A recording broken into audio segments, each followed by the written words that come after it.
Hello everyone, students. Today I have brought for you an MCQ exercise on voice asked in competitive examinations conducted by the SSC. तो आइए शुरू करते हैं topic को। Question number 1 आपका है, every Sunday my mother कुक्स food for the orphanage. जब भी आप एक्टिव से पैसिव की ओर बढ़ें तो सबसे पहले दिए गए सेंटेंस में ऑब्जेक्ट को पकड़ें। तो आपका ऑब्जेक्ट है फूड फॉर द ऑर्फनेज। ये पूरा आपका ऑब्जेक्ट है, ये फ्रंट पर होना चाहिए। क्योंकि यहां adverb of time every Sunday front में है स्ट्रेस होने के कारण, तो पैसिव में इससे भी शुरुआत होगी, लेकिन इसके बाद आना चाहिए फूड फॉर द ऑर्फनेज। तो आइए देखते हैं ऑप्शंस को एग्जामिन करके कि हम किस ऑप्शन में ऐसा पाते हैं। नंबर 1 कुकिंग, ये कट गया क्योंकि ये शुरुआत every Sunday food for the orphanage या फूड फॉर द ऑर्फनेज से स्टार्ट नहीं हो रहा है। नंबर 2 फूड इज बीइंग, यहाँ फूड केवल स्टार्ट हो रहा है, फॉर द ऑर्फनेज नहीं आ रहा है, अतः ये भी आपका इनकरेक्ट हुआ। My mother for the orphanage, यहाँ माय मदर से स्टार्ट हो रहा है, ये भी आपका इनकरेक्ट हुआ। नंबर डी बचा जो कि सही होना ही चाहिए, एवरी संडे से स्टार्ट हो रहा है, food for the orphanage, object बन गया सब्जेक्ट, और आपकी क्रिया है कुक्स तो उसकी पैसिव हो जाएगी, each cooked bye my mother is the right option.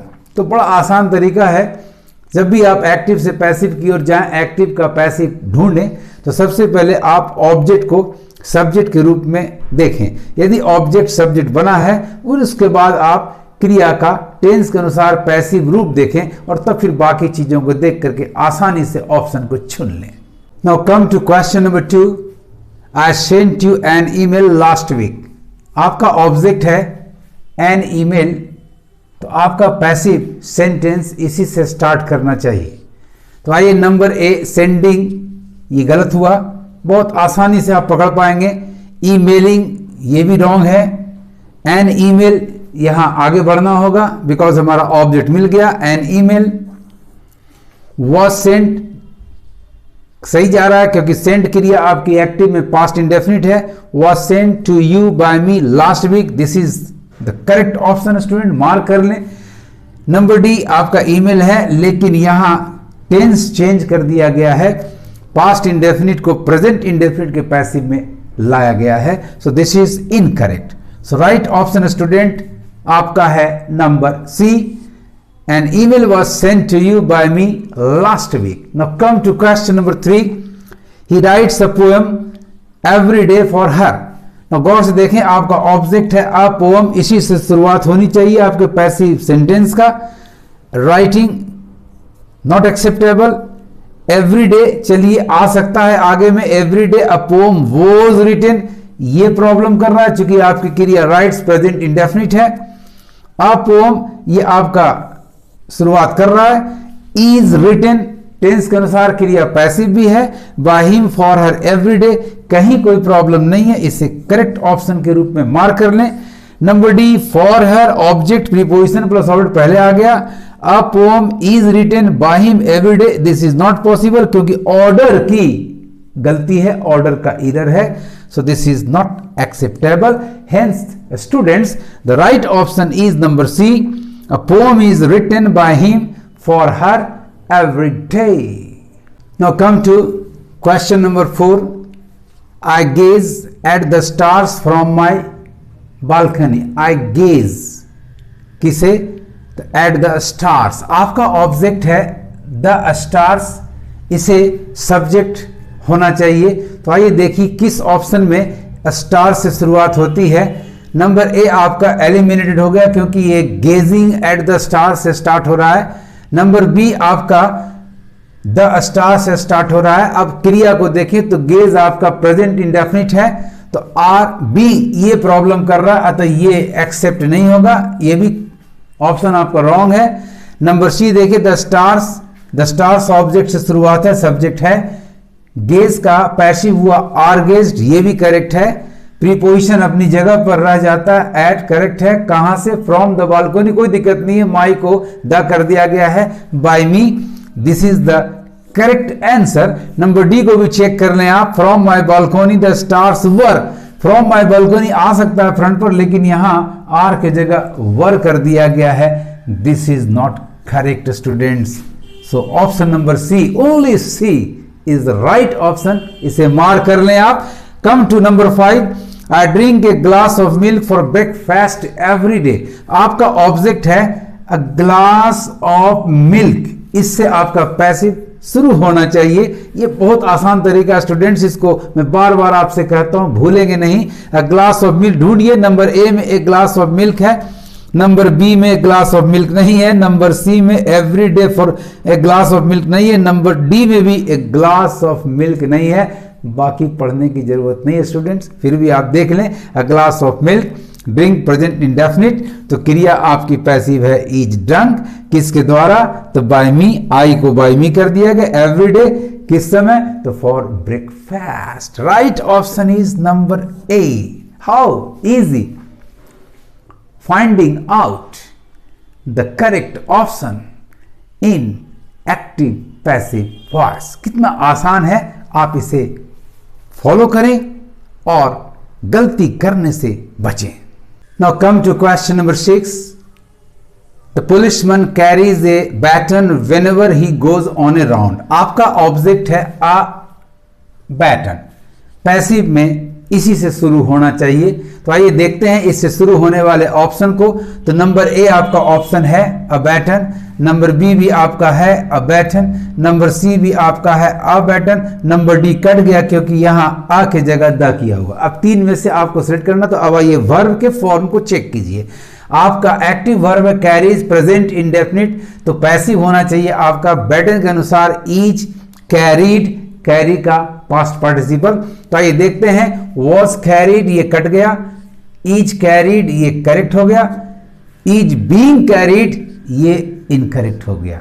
तो सब यदि ऑब्जेक्ट आपका मिलता है चारों में, तीनों में, तो फिर उसके बाद आप वर्ब को देख लें, चेक कर लें कि वो पैसिव टेंस के अनुसार है अथवा नहीं।